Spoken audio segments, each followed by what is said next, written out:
Bonsoir, chers journalistes, chers téléspectateurs. Aujourd'hui, nous sommes devant vous pour réaffirmer avec force notre soutien à notre leader Barthélémy Diaz,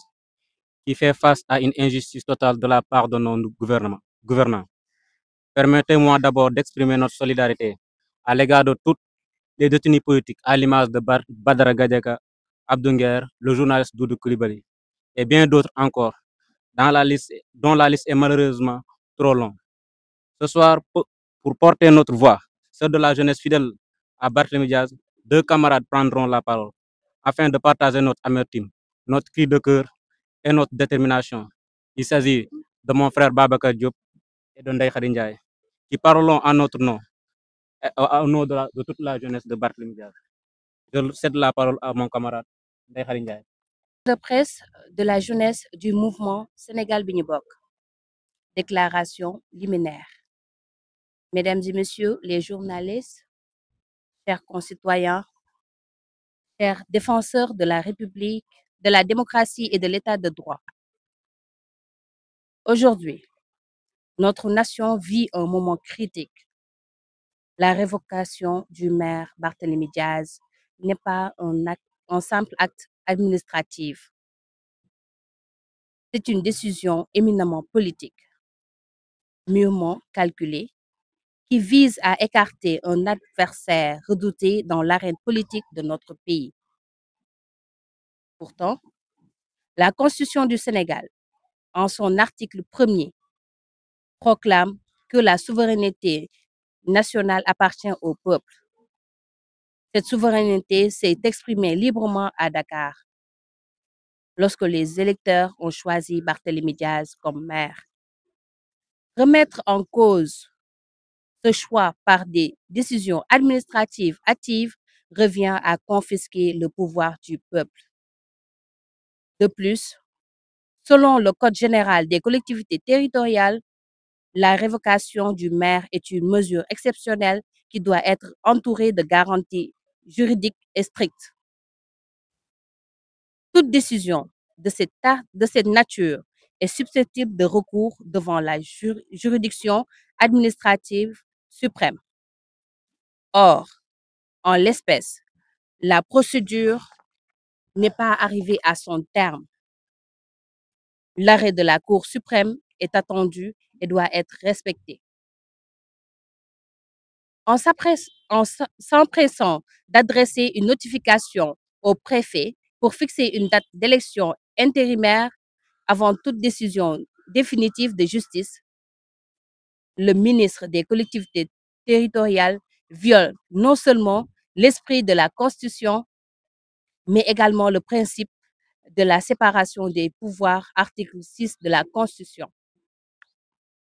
Une autorité administrative ne peut se substituer au juge, seul habilité à dire le droit. Cette précipitation traduit une volonté manifeste, contourner la justice, imposer un calendrier politique et priver les Dakarois de leur choix souverain.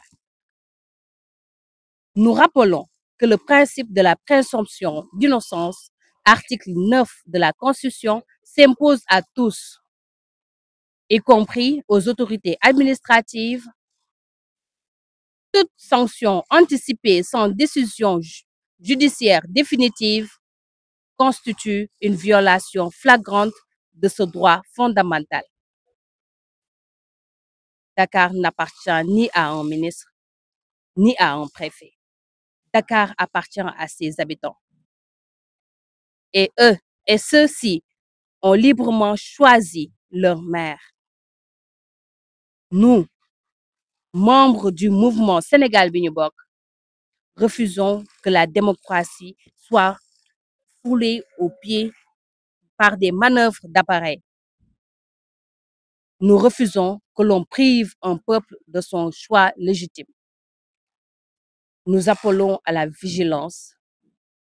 à l'unité et à la mobilisation citoyenne. Et ensemble, nous resterons debout. Merci. Khady Ndiaye, membre de Sénégal bi ñu bokk. Jeune du mouvement Sénégal bi ñu bokk. salaamaaleykum mbokk taskatu xibaar yi muy góor wala muy jigéen askanu Sénégal défenseur de la démocratie ak état de droit suñu jotaayu tay bii nag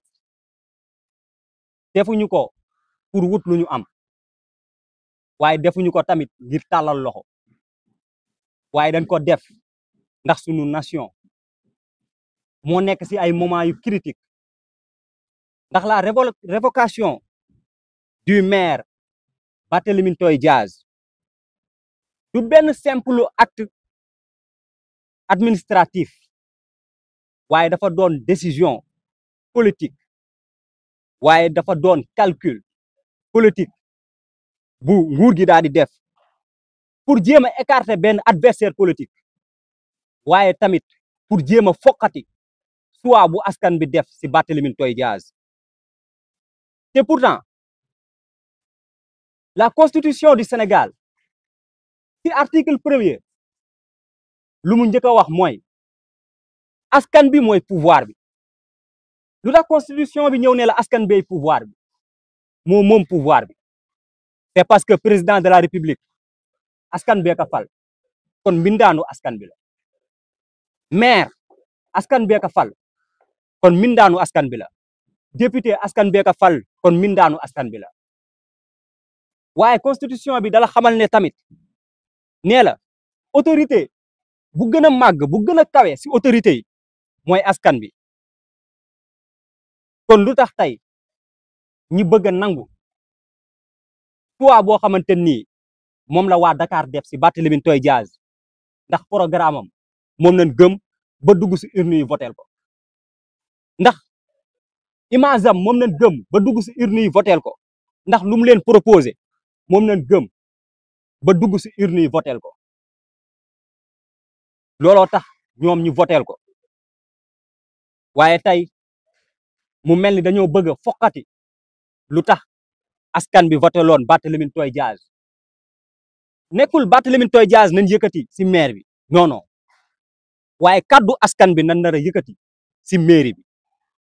waaye choix wu askan bi nan nar a foqati yëkkati ko ci mairie bi te pourtant code général des collectivités territoriales dafa am lenn lu mu wax ci révocation maire daf ne la maire booy mënti révoquer dañ koy teg ci lu leer waaye ci lu garanti waaye dañ koy teg ci loi yu leer ak i test parce que loolu moo tënk ñun ñëpp waaye mun la boo ko tegee ci foofu kooku nga ni dañ koy jéem a révoquer am na droit daal di dem defi recours fu mu ko war a defee mooy ci justice moo tax monsieur le maire Barthélémy Toye Dias daal di demoon def recours fële sa cour suprême cour suprême nag war see addu le 18 septembre la jàpp pour war see addu waaye mu mel ni ab yàqamti da see am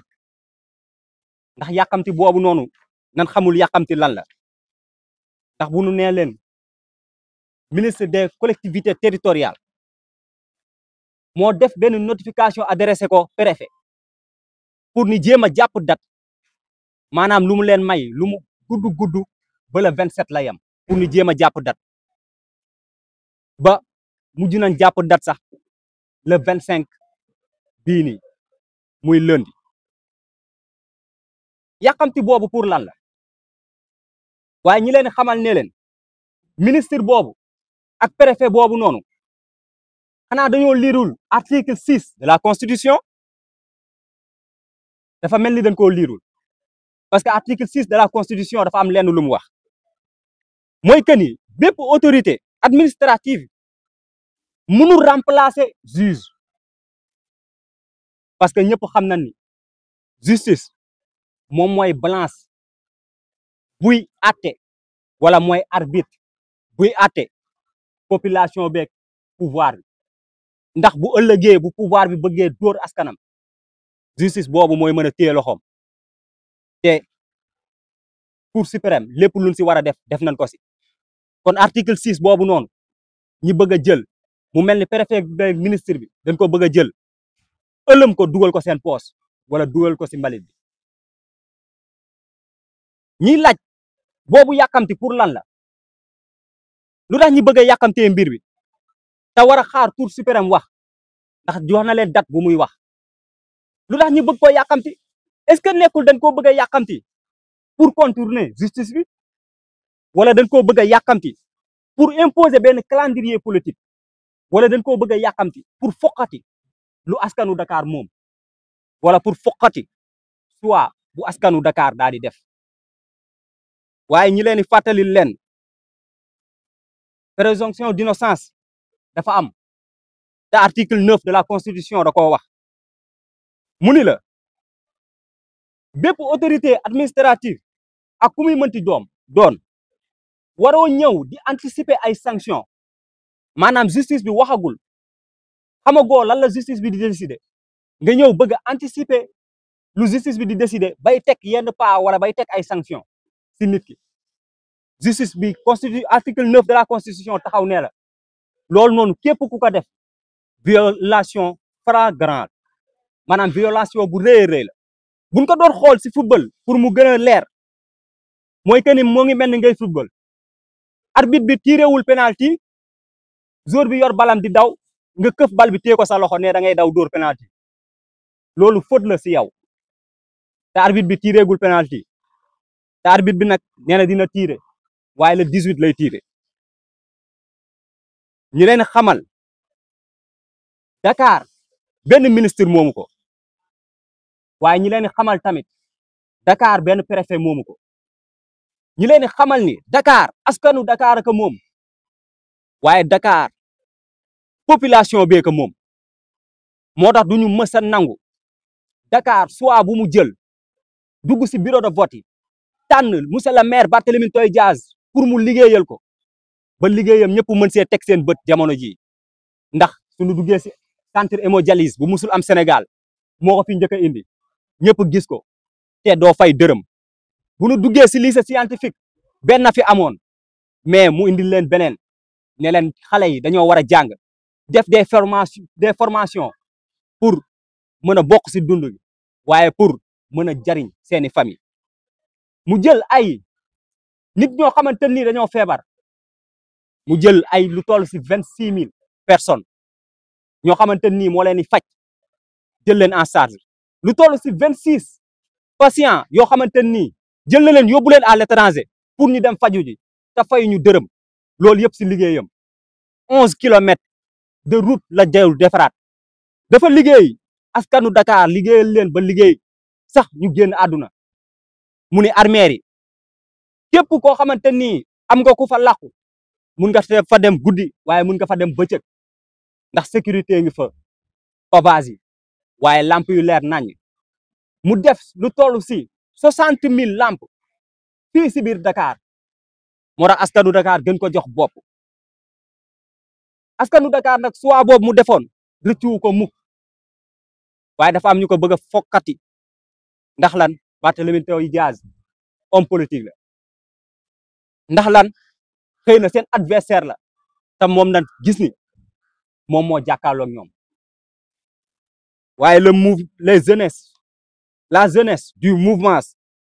Sénégal bi ñu bokk ñoo ngi bañ ba fu bañ yam ñoo ngi bañ kuy salfaañe wala di jéem a suuxat sunu démocratie waaye ñoo ngi bañ kuy tilimal yëre askan bi di ko dëggateeg tànkam